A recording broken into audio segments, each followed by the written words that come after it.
lire un récit, une rencontre dans l'évangile de Marc, à partir du chapitre 12, verset 28 au verset 34.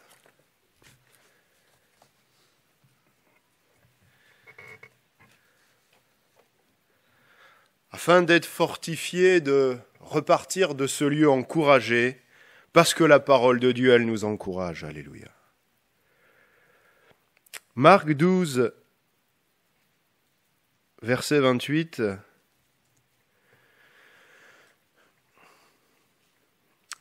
J'ai intitulé le titre de ce message « Le plus grand commandement ». Un des scribes qui les avait entendus discuter, sachant que Jésus avait bien répondu aux Sadducéens, s'approcha et lui demanda « Quel est le premier de tous les commandements ?» Jésus répondit « Voici le premier, écoute Israël, le Seigneur notre Dieu est l'unique Seigneur, et tu aimeras le Seigneur ton Dieu de tout ton cœur, de toute ton âme, de toute ta pensée et de toute ta force. Voici le second, tu aimeras ton prochain comme toi-même, il n'y a pas d'autre commandement plus grand que cela. » Le scribe lui dit, « Bien, maître, tu as dit avec vérité que Dieu est unique et qu'il n'y en a point d'autre que lui et que l'aimer de tout son cœur et de toute sa pensée, de toute son âme et de toute sa force, et aimer son prochain comme soi-même, c'est plus que tous les holocaustes et tous les sacrifices. » Jésus, voyant qu'il avait répondu avec intelligence, lui dit, « Tu n'es pas loin du royaume de Dieu. » Et personne n'osa plus lui proposer des questions. Amen. Alléluia. Et cet enseignement du Seigneur Jésus ce matin, avec ce verset qui retient notre attention, « Tu aimeras le Seigneur ton Dieu de tout ton cœur, de toute ton âme, de toute ta pensée, de toute ta force. » Alléluia. Et cela découle d'une rencontre entre Jésus et un scribe dans le temple à Jérusalem, période où l'on cherche à piéger le Seigneur Jésus. On cherche vraiment à le piéger au travers de questions et on le piège de manière publique. Publiquement, on essaye de mettre à mal le Seigneur.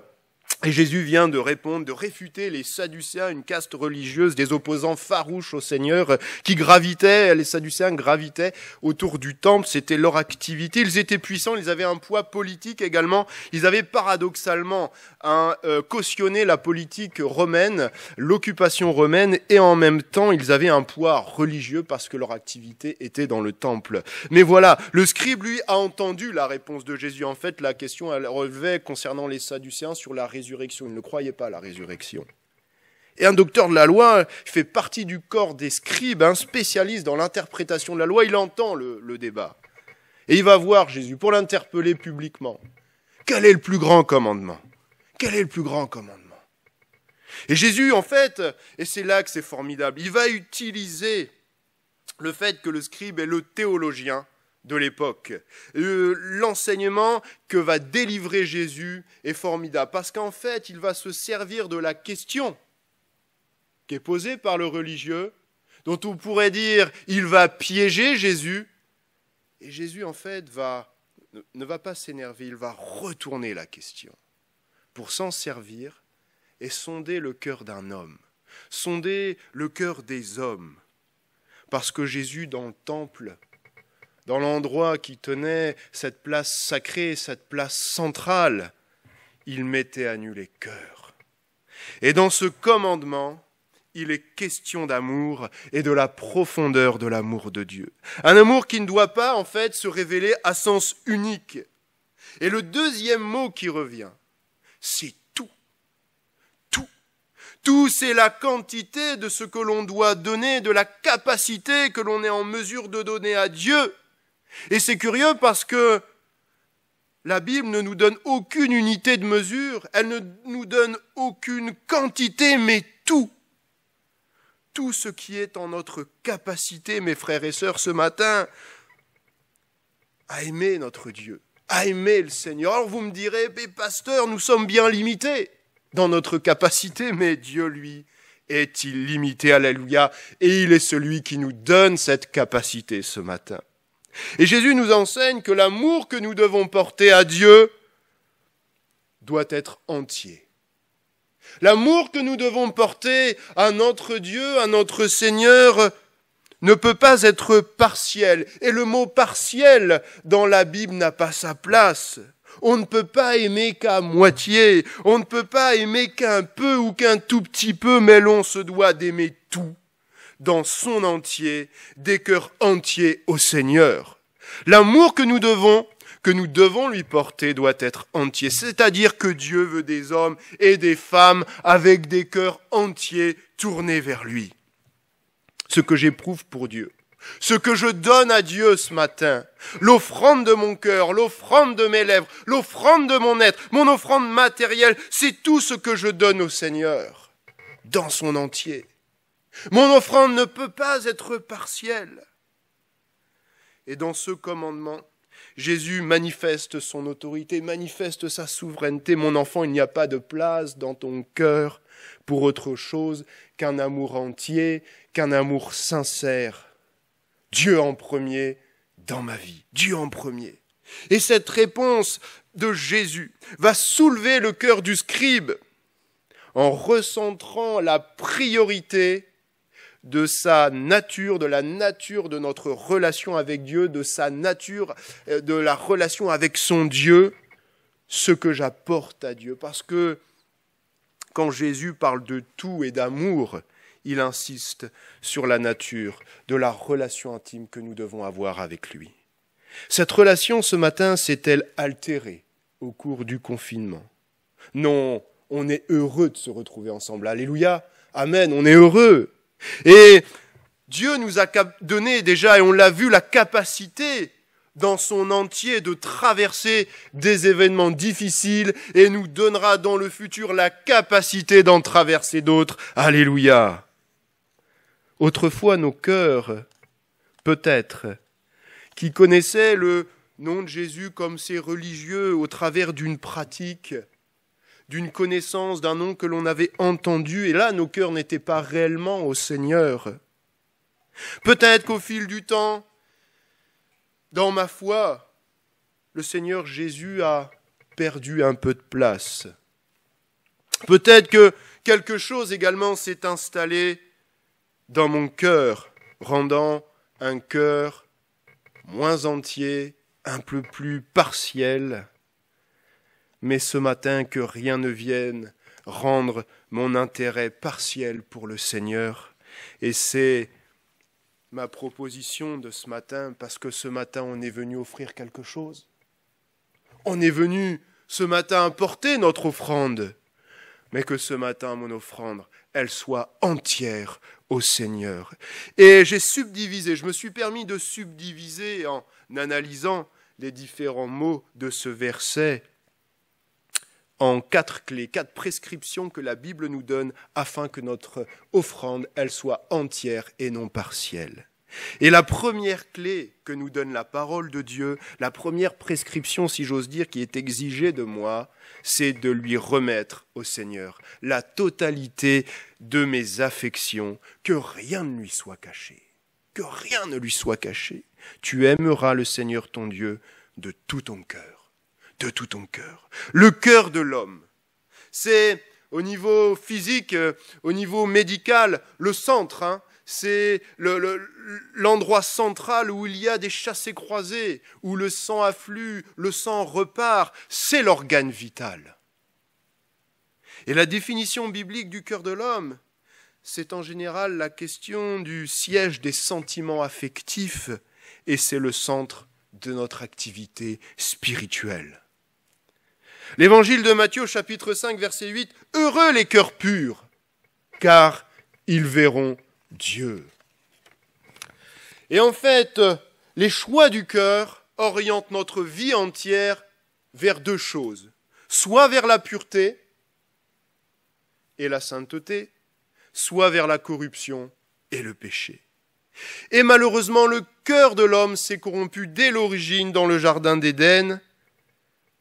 Et pourtant, la parole de Dieu, et au fil de la parole de Dieu, elle nous demande d'aimer le Seigneur de tout notre cœur. Ce paradoxe, en fait, nous amène maintenant à dire que l'homme est confronté à un choix. À prendre une décision, il y a 2 voies. Soit je continue sur la voie de la corruption, du péché, soit je désire que mon cœur emprunte le chemin de la vie, soit je désire que mon cœur revienne au Seigneur dans son entier, et je me dirige alors vers la sainteté. Je dois également balayer les compromis dans mon cœur, afin que ces cœurs ne soient pas partiels, et demander au Seigneur d'aplanir les sentiers, d'enlever les impuretés qui viendraient obstruer cet organe vital, cet endroit névralgique de ma vie spirituelle. La parole de Dieu, elle est claire. Le cœur de l'homme est compliqué, le cœur de l'homme est profond, mais seul le Seigneur peut y faire le nettoyage nécessaire. Nous avons le meilleur cardiologue spirituel en la personne de Jésus. Les desseins dans le cœur de l'homme, dit ce proverbe 20, sont des eaux profondes, mais l'homme intelligent sait y puiser. Et c'est l'endroit, le cœur, où s'entrechoquent nos sentiments, s'entrechoquent nos pensées, s'entrechoquent toutes sortes de sentiments. Et l'heure actuelle où nous vivons, il suffit d'allumer la télé. Le cœur de l'homme peut être en ce moment inquiété. Le cœur de l'homme, cette semaine, votre cœur a pu avoir ces sentiments qui s'entrechoquaient, faits de colère, faits de tristesse, faits de joie, faits d'inquiétude.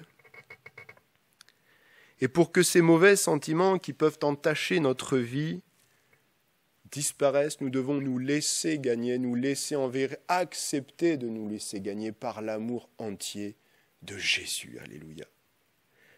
Sommes-nous ce matin encore enclins à aimer le Seigneur de tout notre cœur? Sommes-nous enclins ce matin, alors que peut-être des petites choses dans la semaine sont venues obstruer, sont venues essayer de fermer par des sentiments de tristesse, des nouvelles tristes, des nouvelles qui nous ont mis en colère, des nouvelles qui nous ont mis dans la crainte? Est-ce que ce matin, mon cœur est un petit peu voilé? Et une seule personne est capable de remplir votre cœur dans son entier de tout son amour, c'est la personne de Jésus. Parce que lui peut le transformer, il peut le rendre joyeux, il peut le rendre apaisé, il peut le rendre affermi, il peut le nourrir, il peut le renouveler. Seigneur, donne-moi un cœur disposé à t'aimer. Seigneur, donne-moi un cœur également malléable entre tes mains. Et c'est aussi cela, aimer le Seigneur de tout son cœur. C'est accepter non pas qu'il joue avec notre cœur, mais que nous lui remettions notre cœur. C'est lui faire confiance. Accepter chaque jour un examen approfondi du Seigneur dans notre cœur. Et un cœur, pour être à Jésus, doit être disposé à tout lui donner. Joie, peine, souffrance, maladie, angoisse, erreur. L'Épître aux Hébreux, au chapitre 10, 22, nous dit ceci, c'est intéressant. Approchons-nous avec un cœur sincère. Approchons-nous avec un cœur sincère dans la plénitude de la foi, les cœurs purifiés d'une mauvaise conscience et le corps lavé d'une eau pure. Alors ce matin, Jésus peut quelque chose de déterminant pour nos cœurs, puisqu'il est tout-puissant, il peut effacer une colère, il peut effacer une situation, je dirais, de non-pardon. Et les enfants de Dieu peuvent alors continuer à vivre avec des cœurs entiers au Seigneur. Et ça, c'est merveilleux. C'est merveilleux.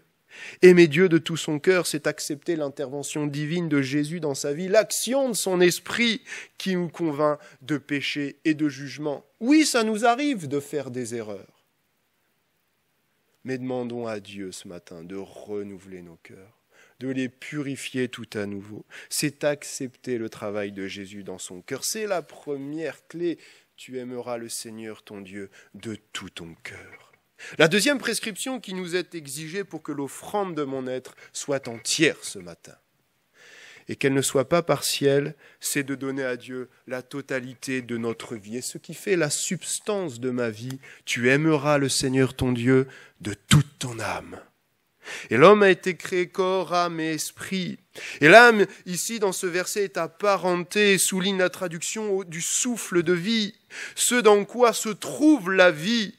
Et notre âme n'est pas détruite par la mort et au contraire de notre corps physique. Et elle a cette destinée éternelle. Et elle est vouée à la vie éternelle. C'est la partie immatérielle de l'être humain. Et Jésus, il se soucie de l'âme de ce scribe. On peut dire ce qu'on veut, c'est un docteur, un théologien qui vient essayer de le piéger, mais Jésus a encore ce souci de l'âme. Comme ce matin, malgré peut-être ce qui s'est mis dans notre cœur, dans nos pensées, Jésus a le souci de votre âme ce matin, alléluia. Il se soucie de l'homme pécheur. Non, vivions à une époque où, avant, on disait « ça n'arrive qu'aux autres ». Mais l'actualité nous montre que ce qui arrive n'arrive pas qu'aux autres et que, en un instant, tout peut changer. Et un pasteur prêchait, c'était sûrement prophétique ce qu'il disait à l'époque dans notre petite église. Sais-tu où tu seras quand tu vas sortir de cette église? Sais-tu où tu vas te trouver dans 10 minutes? Sais-tu si tu meurs, si ce qu'il arrive dans ta vie, où ton âme va-t-elle aller? Personne ne peut répondre à ces questions concernant notre mort physique, on ne sait pas. Mais notre âme, on peut l'anticiper si nous sommes en règle avec le Seigneur, si nous sommes en règle avec la parole de Dieu. Et Jésus a le souci de l'âme, il a le souci de nos âmes, parce qu'aujourd'hui nous vivons à une époque où tout peut s'arrêter du jour au lendemain, où le deuil, où la maladie n'arrive pas qu'aux autres, mais elle vient frapper à notre porte. En fait, le Covid, malheureusement, a mis tout le monde sur un même pied d'égalité. Quand nous sommes dans une chambre d'hôpital, et j'ai vécu ça dans ma famille cette semaine dans un pays étranger, ma tante, qui travaillait dans le milieu médical, a contaminé malheureusement son mari. Tous les deux sont retrouvés à l'hôpital. La situation s'aggravait. Et là, que l'on soit chrétien, que l'on ne soit pas chrétien, converti, face à la mort, il y a cette question de l'âme, Oui, les enfants de Dieu ont cette assurance que leur âme est sauvée, mais néanmoins, la maladie, ce qui va, dans notre vie terrestre, pouvoir malheureusement nous faire souffrir physiquement, les choses nous prouvent que ça n'arrive pas qu'aux autres. Et que notre âme doit être en paix avec le Seigneur et qu'il peut arriver à tout moment de se retrouver dans une pièce intubée. Je ne veux pas vous faire peur, mais sans qu'il y ait un médecin, sans qu'il y ait votre famille qui puisse vous voir, mais juste vous, juste avant de vous retrouver dans la présence de Dieu. Mais ce matin, Jésus vient guérir les âmes qui sont blessées. Jésus vient guérir non seulement les âmes, il vient également guérir les corps, alléluia. Et ça a été un combat spirituel. Mais ces deux personnes sont sorties de l'hôpital hier soir, alléluia. Elles sont sauvées physiquement, c'était aussi également des enfants de Dieu et nous avons pu apporter un témoignage à notre famille que Dieu n'abandonne pas ses enfants. Mais ce matin, cette guérison, si la maladie peut toucher tout le monde, la guérison miraculeuse et divine peut aussi vous toucher, peut aussi vous arriver. Votre corps ce matin, s'il est malade, peut être guéri par la main du Seigneur Jésus. Alléluia. Non seulement il est capable de guérir nos âmes, mais il est capable de guérir nos corps. Il veille sur nos âmes, il veille sur nos corps. Il est le guide, il est le gardien de nos âmes. Pourquoi il est le gardien de nos âmes? Parce qu'il est le bon berger. Parce qu'il est le bon berger. Tu aimeras le Seigneur de toute ton âme. De toute ton âme. C'est une promesse qui perdure dans l'éternité également. Et quand on regarde ce commandement, tu aimeras le Seigneur de toute ton âme. Oui, mon âme, elle a cette destinée, pas seulement à adorer Dieu dans sa maison, dans ce lieu de bénédiction ce matin, mais mon âme, elle a cette destinée d'adorer Dieu de manière éternelle pour l'éternité. Ça, faut que nous en ayons conscience. Oui, je viens à l'église adorer le Seigneur. Oui, j'adore Dieu dans ce que je fais, dans mon témoignage. Mon témoignage glorifie le Seigneur. Mais cette âme, mon âme, elle va adorer Dieu pour l'éternité. Et elle adore déjà Dieu maintenant. Matthieu 10, verset 28, nous met en garde. Ne craignez pas ceux qui tuent le corps et qui ne peuvent tuer l'âme, craignez plutôt celui qui peut faire périr l'âme et le corps dans la géhenne. Cela nous interpelle également sur notre propre service en tant qu'enfant de Dieu. Oui, remettre Dieu par ce message, par la problématique posée dans ce message, mon offrande doit être totale et remettre Dieu en priorité dans ma vie.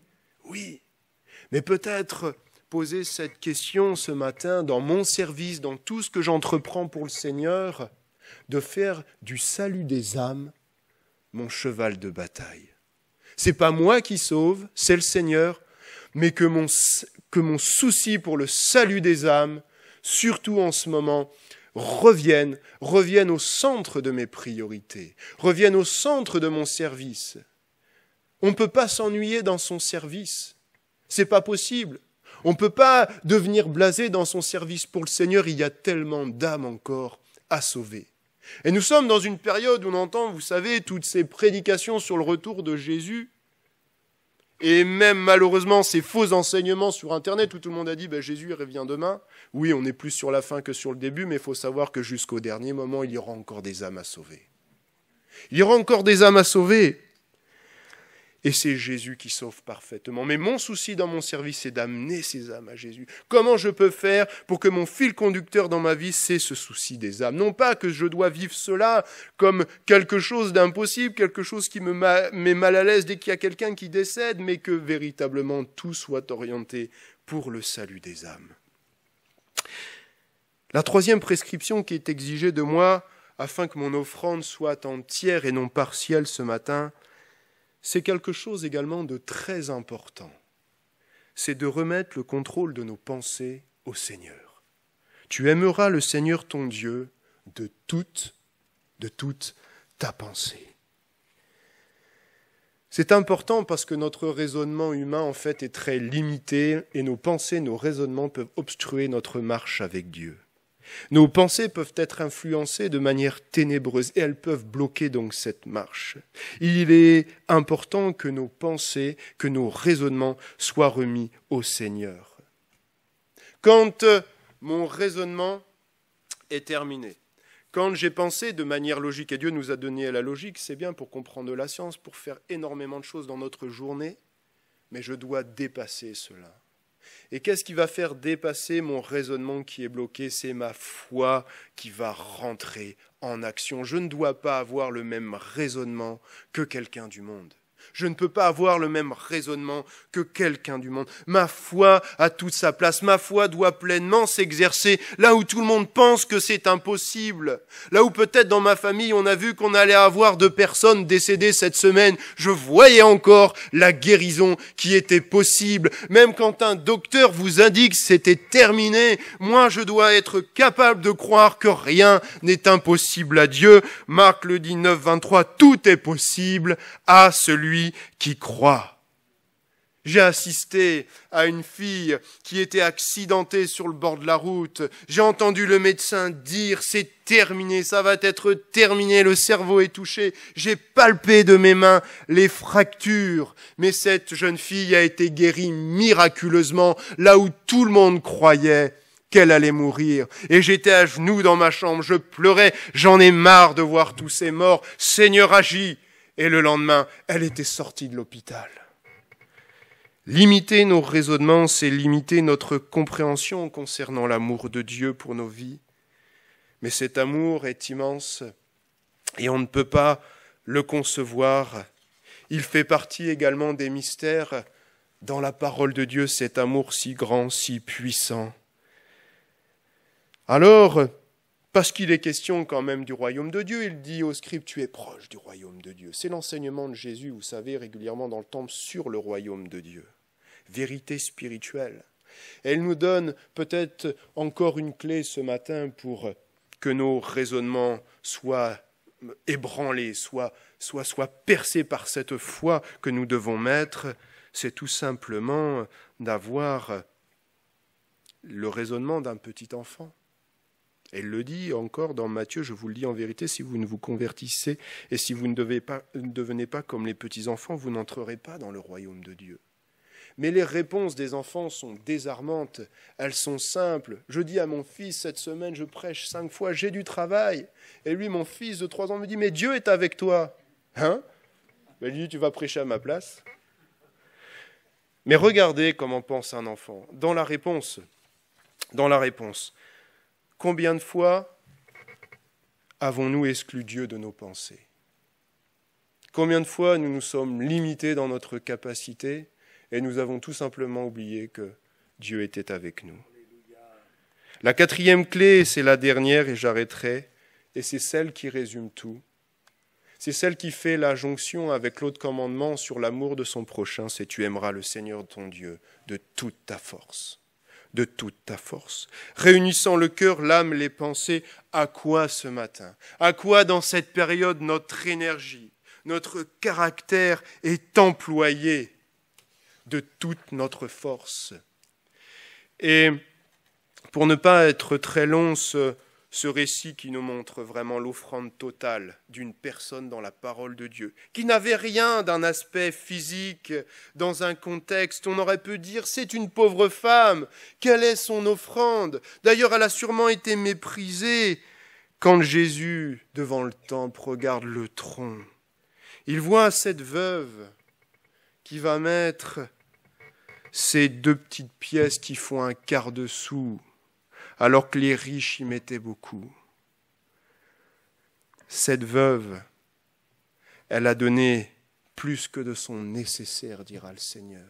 L'offrande de cette veuve, elle est totale. Et en fait, ici, ça dépasse le cas de l'enseignement de l'offrande matérielle que l'on donne au Seigneur. Son offrande, elle est totale parce qu'elle caractérise un amour sans faille pour son Dieu. Toute la force qu'elle est capable de mettre, toute la nature de sa relation intime avec Dieu est dévoilée dans ce qu'elle va mettre. Toute sa force, elle le met au service du Seigneur. Dieu ne nous abandonne jamais. Dieu ne nous abandonnera jamais. Mais quelle force avons-nous à lui donner ce matin? Quelle force pouvons-nous mettre encore, même si nous sommes fatigués, nous sommes conscients que nous pouvons être fatigués, mais je dois encore donner ma force. Toute la force pour mon amour pour le Seigneur. Avons-nous encore la force de prier? Avons-nous encore la force de jeûner? Avons-nous encore la force de nous lever tôt, de témoigner de l'Évangile à notre prochain? Parce que de son commandement, et c'est ma conclusion, Jésus veut laver notre cœur. Jésus veut restaurer, sauver, garder notre âme, prendre le contrôle ce matin de nos pensées et nous rendre capables, nous communiquer cette force de le servir. Alléluia. On va incliner nos fronts, on va prier. Tu aimeras le Seigneur ton Dieu de tout ton cœur, de toute ton âme, de toute ta pensée, de toute ta force. Seigneur notre Dieu, merci parce que tu viens encourager tes enfants. Merci parce que tu viens renouveler nos cœurs. Tu poses ta main sur les cœurs qui ont besoin d'être restaurés. Tu vois les corps qui sont malades, Seigneur. Te prions de les visiter puissamment, que nous puissions encore saisir la guérison du cœur, la guérison du corps ce matin. Merci Jésus pour la capacité que tu communiques à tes enfants ce matin en repartant de ce lieu pour témoigner, pour annoncer ta parole, parce qu'ils ont le souci des âmes, Seigneur. Et nous croyons encore aux bénédictions, Seigneur. Nous croyons encore aux conversions, au baptême de l'Esprit, conversion dans nos familles, dans les couples, Seigneur, d'hommes et de femmes qui reviennent à toi. Que ton nom soit glorifié, Jésus. Amen. Alléluia.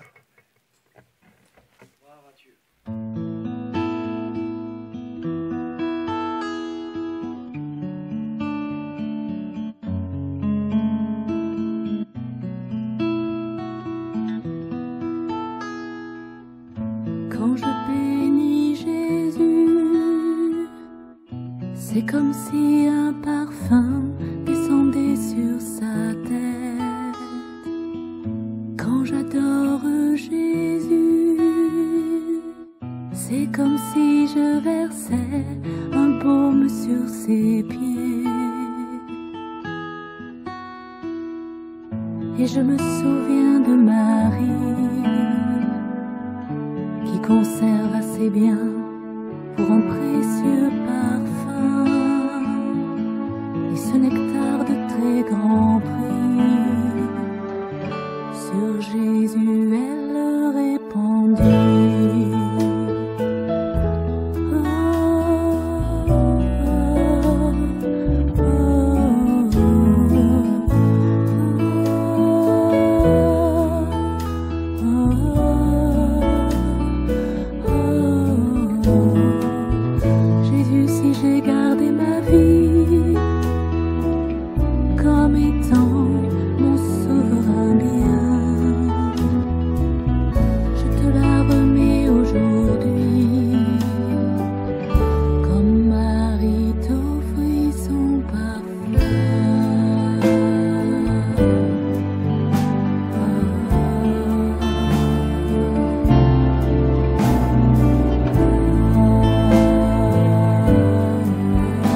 Jésus, si j'ai gardé ma vie,